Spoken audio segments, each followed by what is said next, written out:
Are you finding it hard to add excitement to your marketing? Maybe you think it's impossible to get your product or service noticed. Well, guess what? You're wrong! Today's guest is an engineer whose company makes boring old kitchen blenders. And his Will It Blend viral videos have a following in the gazillions. Before we get stuck into episode 388 of the Small Business Big Marketing Show, the marketing gold is made possible thanks to American Express and Design Crowd. Design Crowd is the world's #1 custom design marketplace where, with access to 550,000 designers, you'll get the perfect design every time. Get $100 off at designcrowd.com/Timbo. And check this out, you gotta love it when your business expenses reward you. When you apply for an American Express Business Explorer credit card by November 30 and spend $3,000 in the first 3 months from the card approval date, you'll receive a bonus 100,000 membership reward points. Search Amex Business to find out how. New American Express card members only. Terms and conditions apply. I always wanted to do that. Well, I said, welcome to a small business marketing show, where successful small business owners share their souls to take your marketing straight to the lead. Now, here's your host, Mr. Timbo Reid. And welcome back to the Small Business Big Marketing Show, Australia's #1 marketing podcast, as ranked by the Apple iTunes Store. Thanks, Apple. I'm your host, Timbo Reid, but you... infinitely more importantly, you're a motivated business owner and you are ready to crank out some great marketing to build that beautiful business of yours into the empire it deserves to be. And that is why this show exists. And I've got a big show for you today, as per usual. One of the original viral video marketers, Tom Dickson from Will It Blend fame, joins us. I'll show you how to get your first 153 email subscribers, and we go back into the vault, revisiting a chat I had with a woman who's built a very, very successful retail business thanks to big boobs. Trust me, it's not one of those kind of shows, I promise. It's got some marketing insights. As per usual, team, there's marketing GOLD and the occasional dad joke dripping from the ceiling over here at Small Business Big Marketing's HQ. So let's get stuck right in.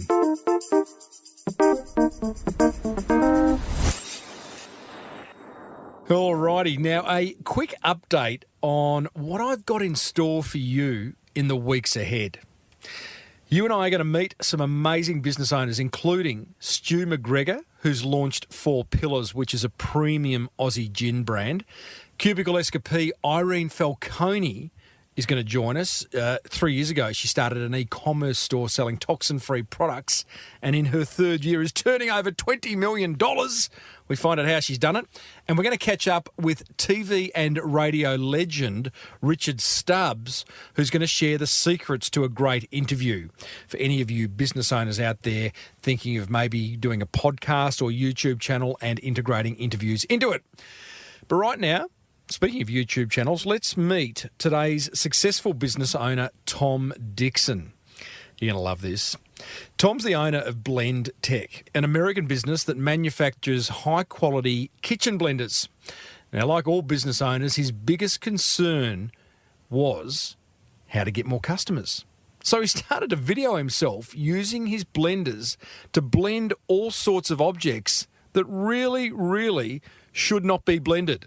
I'm talking iPhones, I'm talking golf balls, and glow sticks. We're talking extreme product demonstration here. Well, these Will It Blend videos went viral, and BlendTec started to smash all sales budgets month in, month out. Now, I first ran this interview 6 years ago, so Tom's YouTube stats we refer to, although huge back then, and even would be huge now, are a little dated. Here's where he's at today. Tom's most viewed video, in which he blends an iPad, has had 18.5 million views, and the BlendTec YouTube channel, remember BlendTec's just a blender manufacturing company has 892,000 subscribers. All right? Not bad for a company that makes a kitchen appliance. So I started off by asking Tom, will it blend?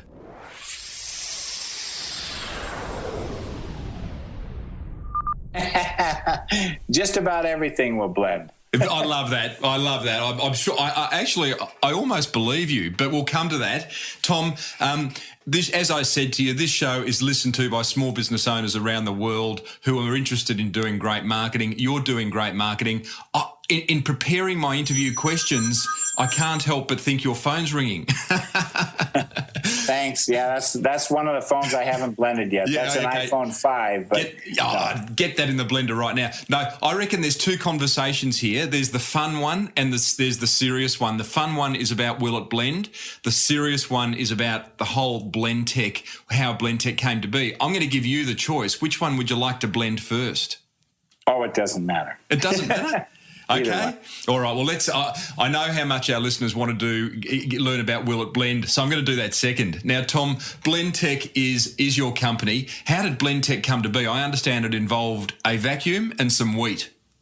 Wow, that's going way back. Yes. In fact, and I can go back before that if you wish. Go. Anyhow, well, I actually started in pharmaceuticals, and I made the first motion sickness patch, the scopolamine patch, for Alza Pharmaceuticals in 1971 and in March of 71. And so that was the first patch anyone ever made. And then I got off into, and also the only intrauterine device that's been on the market for the last almost 40 years, when the Tatum T, Copper 7, Dalcon Shield, all those other devices were taken off the market. The only one that stayed on was the Progesticert, and that's because it had progesterone in it. So a day and a half's worth of oral hormone lasted for 2 years in the uterus. So anyhow, I started in pharmaceuticals, and then I ran some wheat through my wife's vacuum cleaner, and I was starting a wheat packaging company on the side. Ran the wheat through a vacuum cleaner, blew it out into a pillowcase, and it came out all broken up, which is not what I wanted. But I thought, wow, that's pretty interesting. If I could make a wheat grinder, a wheat mill with a $10 motor instead of a $150 motor, that would be a major breakthrough in turning wheat and other grains into flour.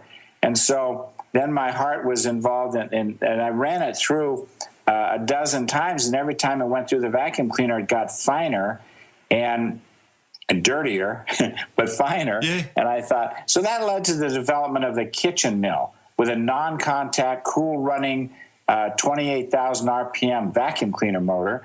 And I've sold over $50 million worth of those over the years. So Tom, you're by trade an engineer who just loved to tinker and every now and then came across something that you thought would change the world.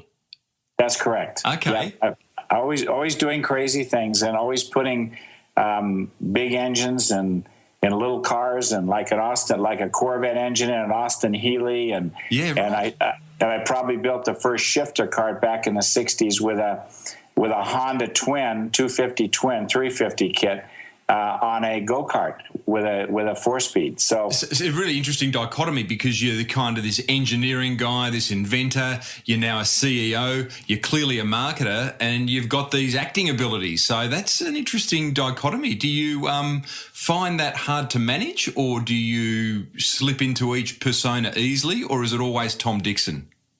It's always Tom Dickson. It's always Tom Dickson. Well, I'm ADHD and I'm dyslexic. So going through school, I could hardly read. And to this day, I have trouble. I mean, I can read backwards as well as forward.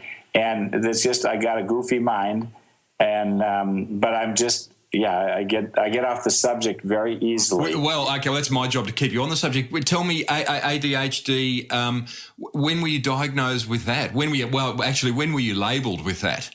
Well, I didn't have the label until recently. And, of course, having 35 grandchildren and 11 children, I can see it manifest itself in some of my kids. And I learn more watching them, and I can diagnose it in them faster. Go ahead. Did it change anything for you? Did it matter? Oh, it's a blessing. Yeah. It's an absolute blessing because I think of things and I see things like nobody in the world sees things. Give me an example. Just looking at a problem or looking at a drawing or looking at, I have vision. I'm way outside the box in my thinking. And so I come up with ideas and things that nobody else really, and even with my engineers, and we have 30 engineers.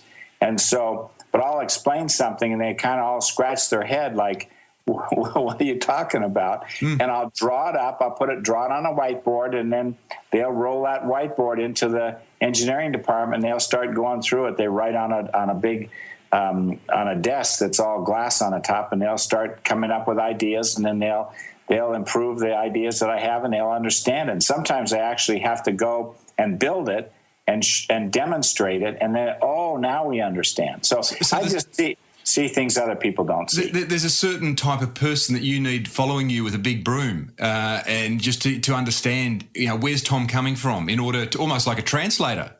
Yes, exactly. And is that person someone you've had with you for a long time? Do you have lots of them? Is it a really important criteria for employing people at BlendTec? No, fortunately, we got to have people different than I.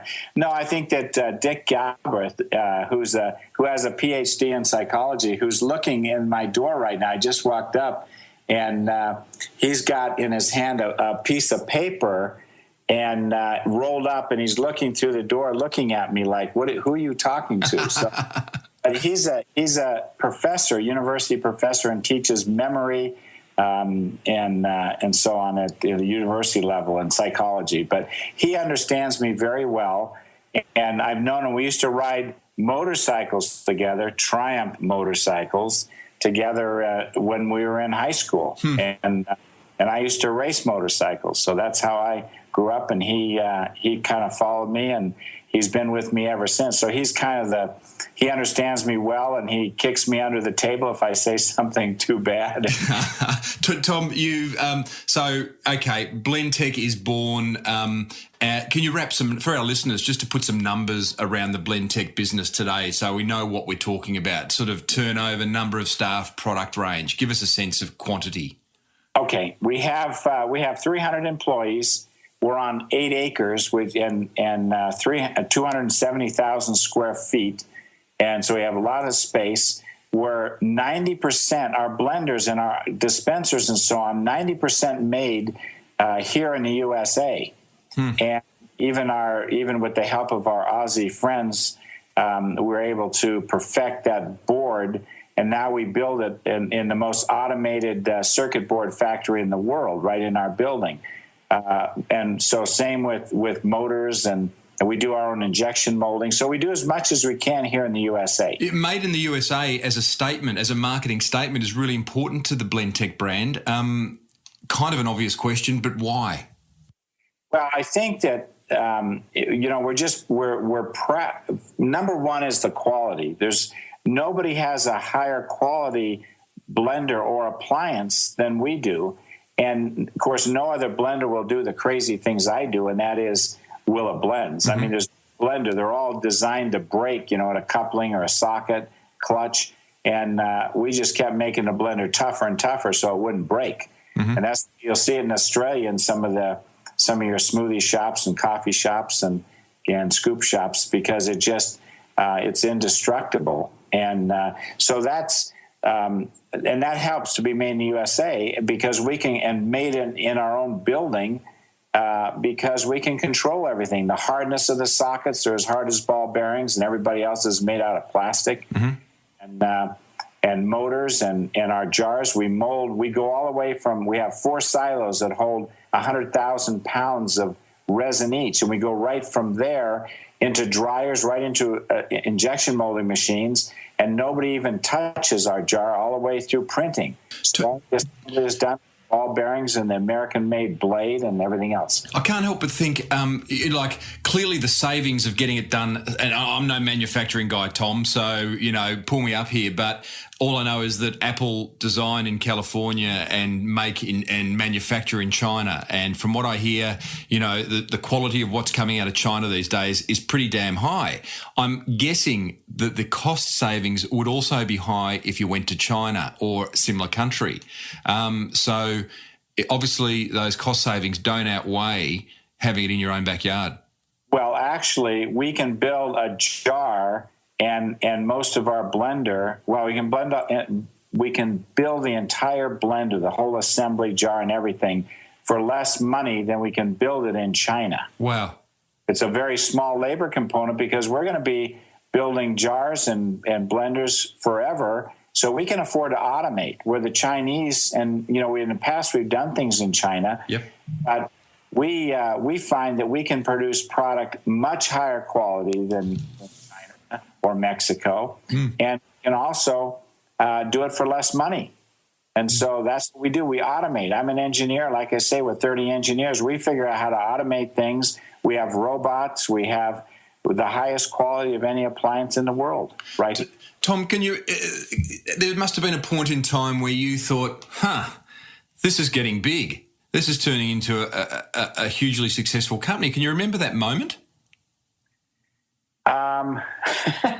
No. I guess when the Will It Blend thing hit and our sales went up 1,000%, I think maybe that was a kind of a tipping point. Wow. So from the first time you posted a Will It Blend video? Yeah, I think then I really realized after the week. And, that was kind of I didn't understand that. That was 7 years ago in October. And my marketing guy came to me and said, hey, and he was new. And see, we don't put money into marketing. We put our money into manufacturing and engineering. And so, and that's the problem. I thought that if we're in Starbucks and Jamba and all these major outfits all over the world, these venues, that people would see our products demonstrated and know that they're the most reliable ones in the world. Mm-hmm. It'd be the path to our door to buy product for their home. And that wasn't quite true. But we kept building better and better equipment, and people really weren't aware of it. And then I finally hired a marketing guy, George Wright, and he came to me and said, hey, he saw me blending some 2x2s or whatever, trying to break the blender. And so he said, and he's asking someone, what's he doing anyway? And so he came to me and said, what's my budget? And I said, you're the budget. He said, how about $50? And so I said, okay. So he bought a rotisserie chicken, a 6-pack of Coke and some marbles and a rake handle and a bunch of stuff. And he said, hey, let me video, with a handheld camera, let me video you blending some of this stuff. So we we filmed some videos, and he came to me about 5 days later and he said, hey, Tom, we hit a home run. We have 6 million views on YouTube. 6 days later? Yeah, and 5 days later, and 6 million views. And he said, yeah, we hit a home run on YouTube. And I said, WhoTube? And it was. So now I know. Now I'm their oldest celebrity, I guess they call me. Did the Wright fellow, amazingly, he was right. He lived up to his name.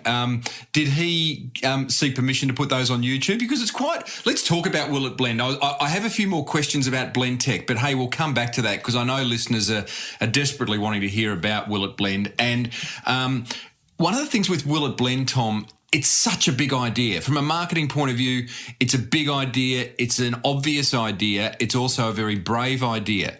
Did the marketing fellow seek permission to put them on YouTube, or did he just go and do it? Well, I think he did it initially just to show our own employees, which we probably had 100 of or so, 150 of at the time, just to show them how tough our blender was and just to document some of the things that we're doing in-house. And then I guess it dawned on him and a couple other people, wow, let's put this up on this new venue, this new YouTube thing. And so anyhow, the rest is history. And, now we're the number one viral marketing, according to Ad Age in the world.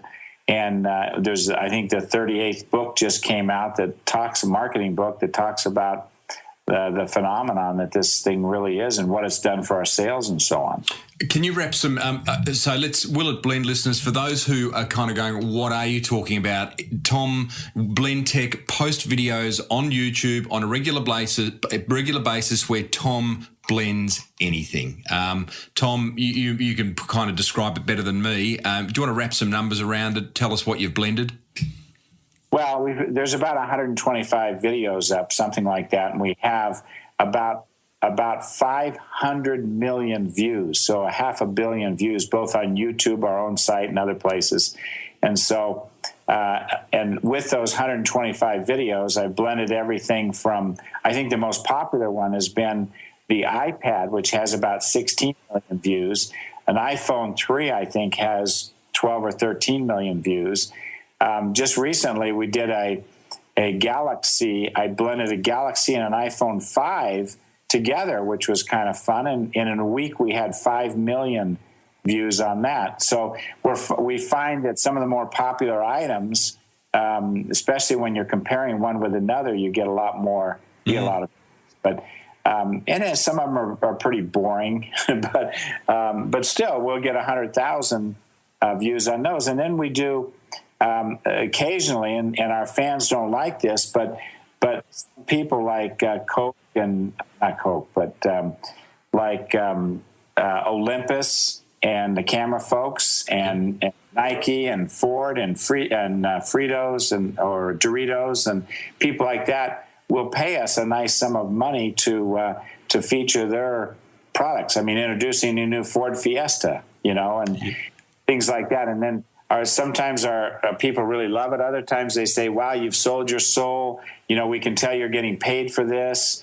And we're going to unsubscribe, but we have 500,000 subscribers. So every time we put a video up, 500,000 people, it goes right to their email. What's your favorite one and why, Tom? My favorite one is glow sticks. Yeah, that was fun. My wife shows up with these, and I said, I don't think so. What if we... Of course, she also showed up with a hockey pucks, and that was a. So I said, "There's no way I can blend those." But anyhow, the glow sticks are fun, and I think mainly if you watch the very end, where I blend them and I turn the lights off and I hold the jar up and I say, "Whoa, here's a 12-hour lantern," and then I go like I'm going to pour it down my throat, and my body turns into a skeleton, and my throat says, "Don't drink this," and so. That's my favorite one, and video guy came up with all that stuff. Tom, I showed my sons Will It Blend on the weekend, and one of them, looked at me. He's 14 years old, and he said, "Dad, would that actually sell more blenders?"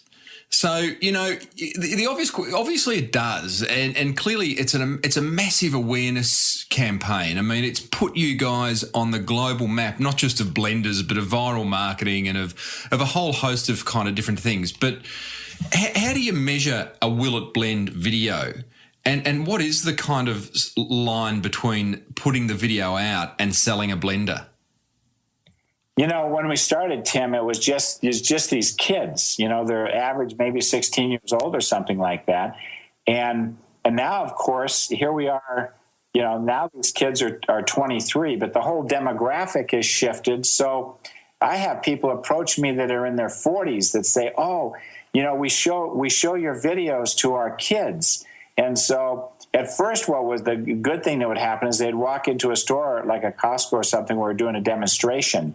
And the kids would say, "Hey, Mom, look at this," or "Dad, this is the BlendTec Total Blender. This guy, he blends iPhones. This is so cool. It's the most powerful blender in the world," and on and on. And we found that about 1 out of 3 of those would actually buy the blenders because the parents trust the kids when it comes to techno stuff. Mm-hmm. And now, it's gone. So it's, went to the demographic average was like 26 and 36. And so now, we have people that are much older that are realizing, wow, this got to be a tough blender to be able. I mean, if it'll blend all this other junk, it's sure going to blend our green smoothies and so on. And it's your primary marketing strategy for BlendTec, is it? It is. Yes, it is. And it just keeps going. And even in some of these stores, we'll show Will It Blends.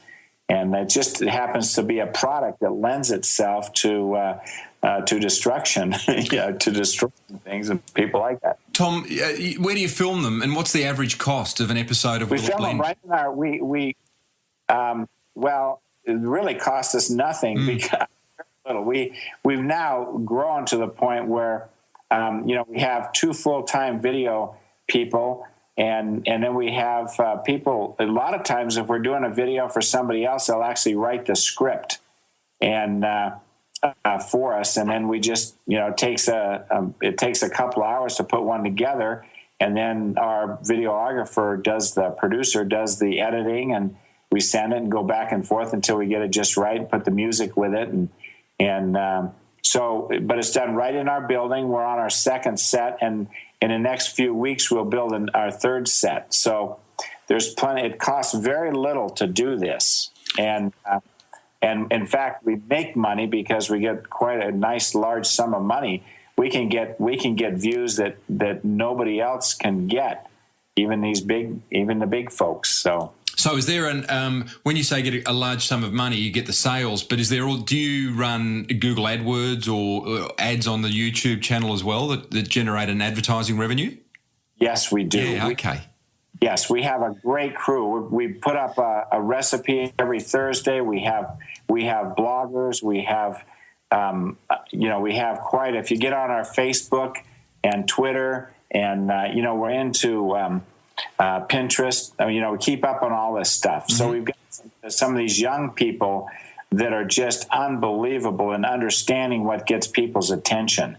And so we have a lot of people that are tweeting about us, and we do, I just gave away, I told about how Vitamix, our main competitor, stole 10 years ago, copied our Wild Side jar, which was they have always had to use a plunger to cram stuff down into their blade. Mm-hmm. And commercially, 9 years ago, I think it was, they copied our jar exactly.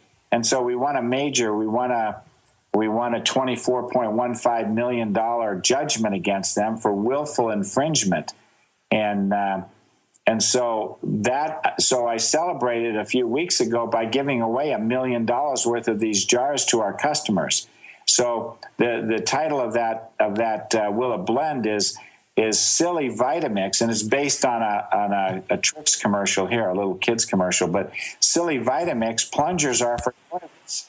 And then I turn around and I say, we don't need a plunger, and I blend a plunger, and then we gave away.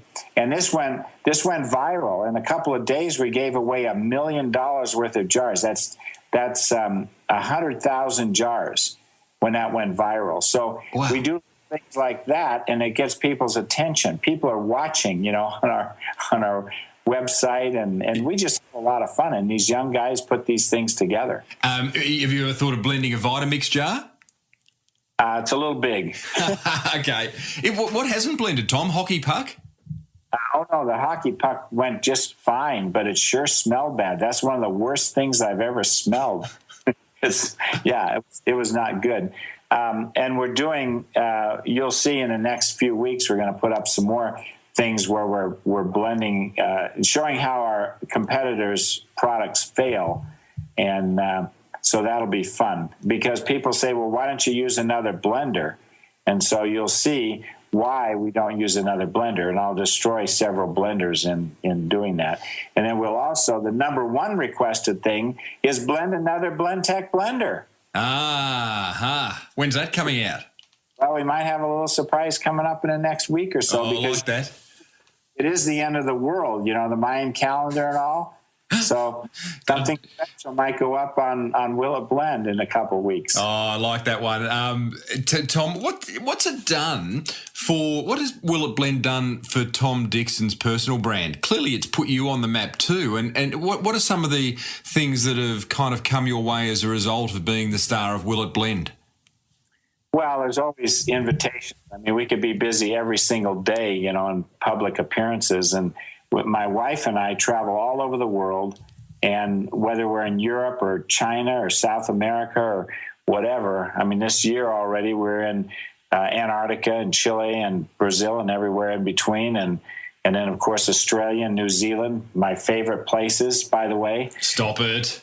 And in fact, and unfortunately, my wife would, I was on a 90-mile beach on the west coast of New Zealand, and I was in a rental car. My wife wasn't with me the last time I was there, and I'd hit 200 kilometers an hour heading south with the wind behind me, and 180 kilometers an hour heading north on the 90-mile beach. Wow. Yeah, but so I'm 66 years old, but and I just restored a Lotus, so I was on the Sebring racetrack in Florida, and then I have a shifter. I have go-karts that are very fast, and my kids are, we have motorcycles and four-wheelers, and so we have a lot of fun on motor. But anyhow. It sounds, Tom, tell me, let's just get back to, just love to finish up, just a couple more questions about BlendTec. And listeners, I'm talking to Tom Dickson, by the way, who's CEO of BlendTec and the star of the willatblend.com video series, which is potentially world's best product demonstration series you'll ever see. Tom, you touched on innovation. I've previously interviewed Phil McKenney on this show, who's come up with this whole innovation concept called Killer Innovations, and Phil was previously the Vice President of Innovation at Hewlett-Packard. So I've got quite an interest in innovation. You talked about the glass top table that your engineers sit and scribble on, but what's the innovation process look like at BlendTec? Well, anybody can come up with. We look for a need that a customer that the people, the world might have, and then we try to solve that. But usually we're kind of ahead of the curve, and we sense things that people need. I mean, one of the latest things we did is a twister jar, and we call it, and in 40 to 50 seconds, you put any kind of nuts in it, almonds or cashews or whatever, and in 40 to 50 seconds, you have warm, smooth nut butter, and there's nothing else that can do that. And there's a real need for that, as well as hummus and things like that. So we just work with it and work we see a problem and we just solve the problem. Like the twister portion, you set it on a table, it could roll off on the floor. So we put little bumps on it so it doesn't roll. We just work together, and it's a very tight group. And we're doing an ESOP, which is where we're giving the company away. I'm giving the company away to the employees. And so eventually they will own it. And so they're very dedicated because they've got part interest in this company, every one of them. Mm-hmm. So just tell me, so that innovation process, just going back to it, because it's interesting. So you identify problems. So first of all, you're listening to your customers. You clearly get a lot of email, post, phone calls. You're probably doing research groups. You've got an ear to the ground and identifying problems and issues customers have. Number one? Yeah. Yep. Yeah. And that's exactly right. I mean, people say they want something easy to clean. I mean, time is of the essence. They want something fast. Okay. So our blenders are 3 peak horsepower. Nobody else is over 2 peak horsepower. And so we have a lot of power. We invented the first program blender, so it goes slow and speeds up. And you can see that on the Discovery Channel. Things have done articles on this.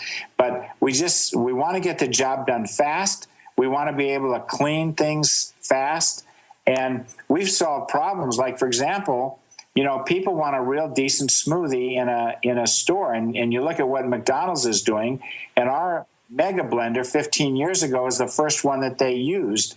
And we wouldn't give them our technology. And so now there's 2 other companies that make the blenders that are in McDonald's. But meanwhile, 15 years ago or 10 years ago, when we obsoleted 6 years ago, we obsoleted that technology that they wanted, and we built a self-serve dispenser. So it's right next to the pop machines. It makes its own pellet ice, and it blends a real smoothie right next to where the pop machines are. So those are things that we're so far ahead of anybody else. So we're always thinking, and it's in our blood. And what's the process? Because I often find, talking to businesses, one of the problems with innovation is no one knows how to share an idea. I think what I find is everyone in businesses has ideas to varying degrees about that business, but often it's hard to share an idea. What's the sharing idea process like at BlendTec?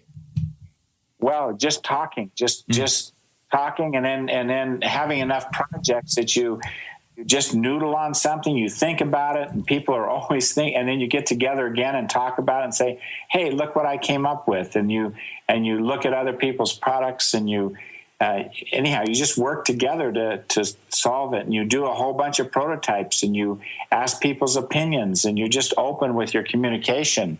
And, we're just a big family here, and we make things happen real fast. We just cut right to the chase. And a lot of people, everybody's got an idea. I get calls almost every day with people saying, hey, what do you think of this? And most ideas are pretty bad, or they don't have the, and of course, the whole process, coming up with the financing, coming up with the marketing. Is there really a need? What's the potential market? And how profitable is this going to be? How much is it going to cost to make? And, just all of these questions. But there's so many ideas that are bad, and there's so many people are out there that are just preying on these people that think they have an idea, these inventor companies. And, they say, oh, yeah, we can take your product to market, and they're just going to take your money and go with it because it's a bad idea, and they're afraid to tell you that. Many companies, when they get to the level of success, Tom, that BlendTec has, tempted to brand extend. Go into other areas that they're just not good at, but they've got enough money in the bank that they think, why don't we try something new? Have you been tempted to do that? Yes, a lot, and it's really risky to get out of your comfort zone and to start some other ideas. You come across someone that's a real good salesperson, and they try to sell you on some idea. But yeah, you need to stick with what you're good at, and don't at the same time you gotta there's some peripheral things that might fit into what you're doing, but try not to jump all over the place and get off in the areas that you don't belong. You got to be very passionate about what you're doing. And beyond passionate, or you're never going to succeed. And you got to have help. You got to have friends. You got to have a wife, or at least some significant other that has a lot of interest in you, not going down the tubes. What's the?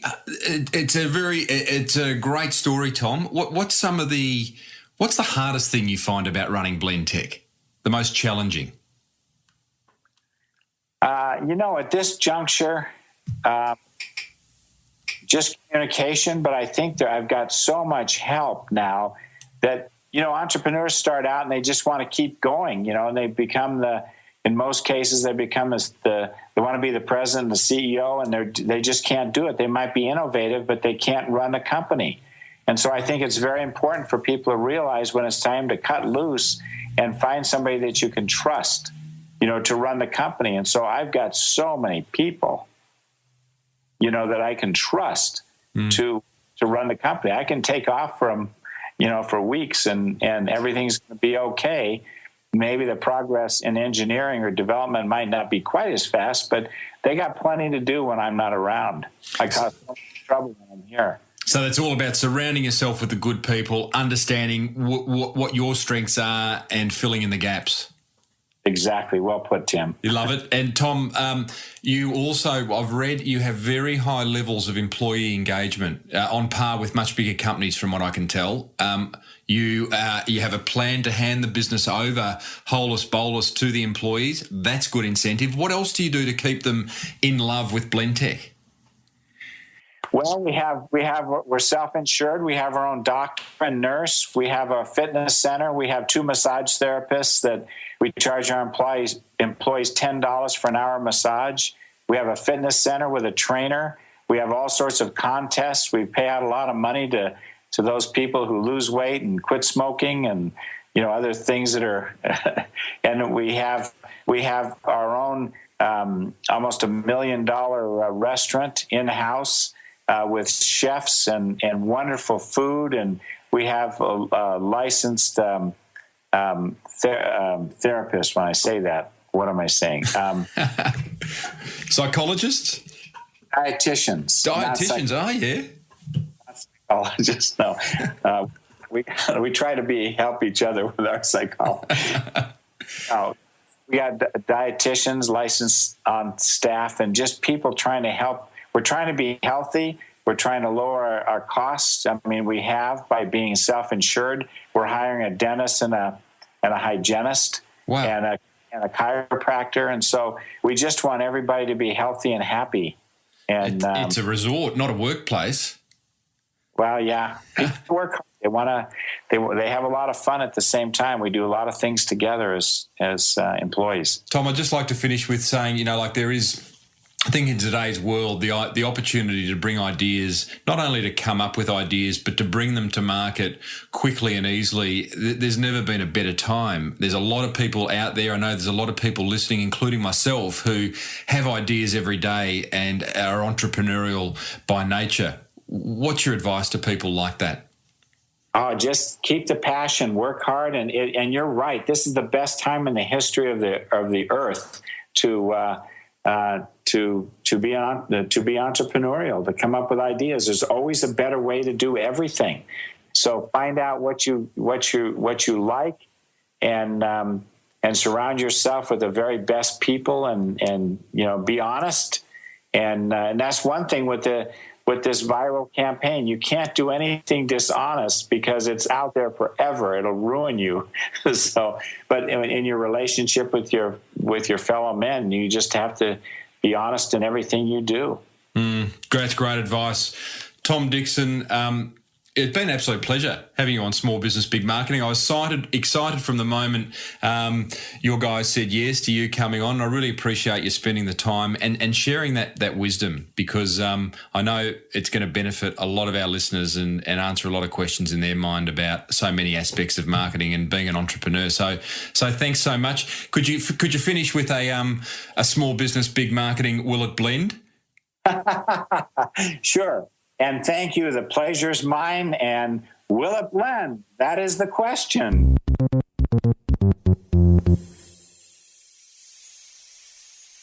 Well, there you go, team. Will it blend star and BlendTec founder Tom Dickson. What a great story.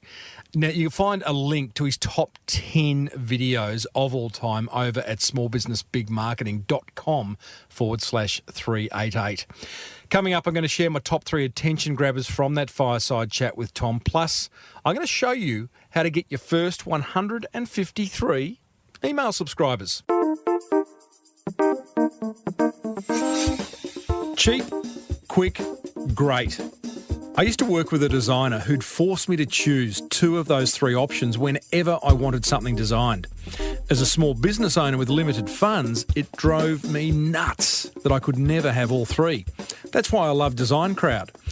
You see, Design Crowd is a website that helps startups, small businesses and marketers outsource custom design, from logos and business cards to websites and landing pages. In fact, Design Crowd gives you access to over 550,000 designers from Sydney to San Francisco, ready to help you with awesome creative ideas. Here's how it works.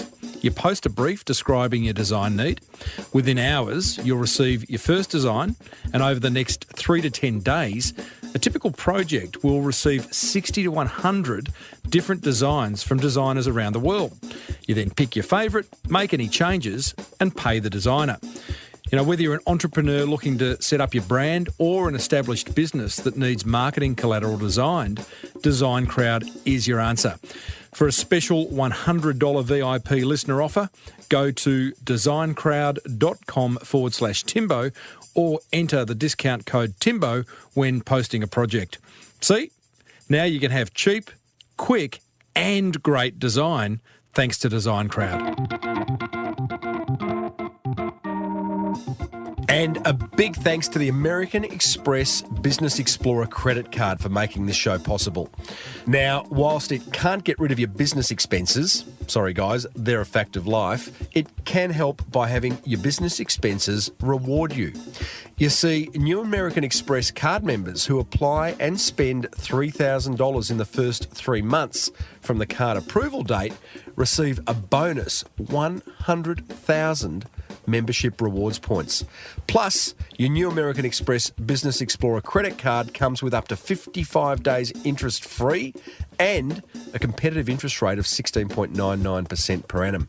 Now, I could go on about how it comes with complimentary travel insurance, 2 entries to the Amex Lounge at Sydney International Airport, or the fact that you can earn up to 2 points for every dollar you spend. But I reckon you get the point. Or should that be points? You got to love it when your business expenses reward you. Search Amex Business to find out how. New American Express card members only. Offer ends 30 November. Terms and conditions apply. Ha! I did it again.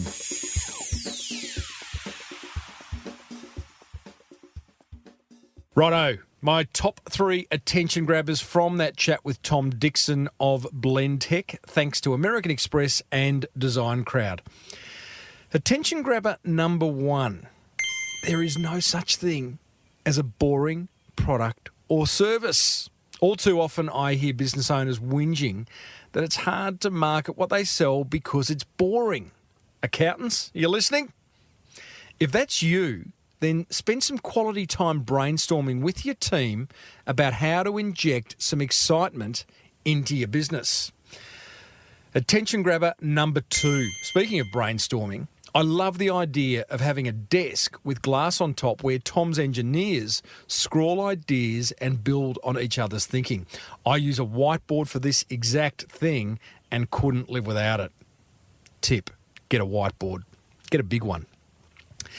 And attention grabber number 3, doing something extreme or out of the box will get you and your business noticed and create what I call a hook for you to build your brand from. As Tom quoted, his Will It Blend videos were ranked by Ad Age as the #1 viral marketing videos in the world back then. Plus, BlendTec is a case study in 38 business books around the world. Brilliant. It's a company that makes blenders. I know I keep saying that, but it's genius. If you want to learn more about viral videos, then you'll find links to interviews I've done with other creators of viral videos over at smallbusinessbigmarketing.com/388, where you can also leave me a comment about this episode. What have you got to lose? It's time for one simple yet effective marketing idea that you can implement immediately. One that's not going to cost you a fortune, might just generate you more awareness, more inquiry, ultimately more sales. It's pretty much what we want, right? I call today's idea the secret to getting your first 153 email subscribers. Now, you've got a website, right? Haven't you? And unless it's an e-commerce site where customers come back often to repurchase, your website probably gets visited once, maybe twice or 3 times by prospects checking you out before they buy. If that's the case, then it would be a very, very good idea to offer something of high perceived value in return for their email address. That way, you can have an ongoing email conversation with them over the coming weeks, months, and years. So, here's my 3 steps to getting your first 153 email subscribers. Step 1, decide on what you're going to give away in return for their precious email address. Could be an ebook, series of video tutorials, or a free course that helps prospects make a more informed purchase decision or simply improves their lives in some way. Step 2, subscribe to an email marketing service like MailChimp or ActiveCampaign and embed the opt-in form these services give you onto your website. And step 3, set the form up so that when someone completes it, they are automatically emailed your free giveaway. Then, as your list grows, you can choose to manually send broadcast emails to the entire list with special offers, helpful tips, or useful news about your business. And here's the pro tip. If you think email marketing is dead, then lose that attitude. It's holding you back. Any marketing done well that's helpful by nature will be welcomed by the recipient. Well, that's my 3 steps to getting your first 153 email subscribers. You can head over to smallbusinessbigmarketing.com/388, where you'll find a link to this post, plus some additional resources to bring this idea to life, including how to write high-converting emails and 9 irresistible incentives to grow your email list like crazy. You can also buy a copy of my marketing book, The Boomerang Effect. So, What have you got to lose? well, that almost, not quite, but it almost wraps up another episode of the Small Business Big Marketing Show. Have you listened to the chat I had with Maxine Windrum of Brava Woman? She got my attention with an email saying, and I quote, "Timbo, our business is big boobs," and grew from personal experience of feeling humiliated as a teen because there was only one bra to fit my oversized bust. I'm a small frame. I'm a size 10, but I had a full bust, same as my mum. You know, my mum's 5 foot nothing, size 8, but a full bust. And it seemed bras were just being made, a bigger bust seemed just to be for women with a bigger body. So there were no bras for smaller frames. So there was just one bra that fit me in the department stores. It was what we call a granny bra.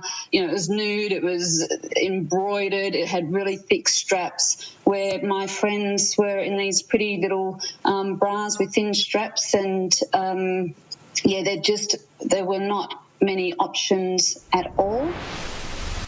Well, Brava Woman is an absolute retail success story, and Maxine goes on to explain exactly how she and her mum did it. You'll find that full interview plus hundreds more over at smallbusinessbigmarketing.com, or you can subscribe free on your favourite podcast catcher. Hey, I would love to hear from you. Seriously, would. Sometimes I feel like I'm talking down the hall, no one's listening. So hit the contact button. I know they are. I know there's people listening, but sometimes, would love to hear from you.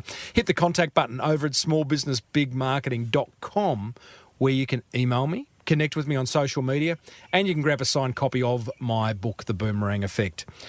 Be sure to check out the American Express Business Explorer card. If you love the idea of your business expenses rewarding you, all you need to do is search Amex Business and check out Design Crowd. It's red hot. The world's #1 design marketplace, where with access to 550,000 designers, you're going to get the perfect design every time. How could you not? Get $100 off at designcrowd.com/Timbo. If you love the Small Business Big Marketing Show, then please pay it forward. Let another small business owner, maybe a big business owner, know about it by grabbing their phone and opening up the podcast app, finding my show, Small Business Big Marketing, and hit subscribe. They'll love you forever. Until next week, I'm Timbo Reid. Always have been, always will be. Thanks for tuning in. May your marketing be the best marketing. Bye for now.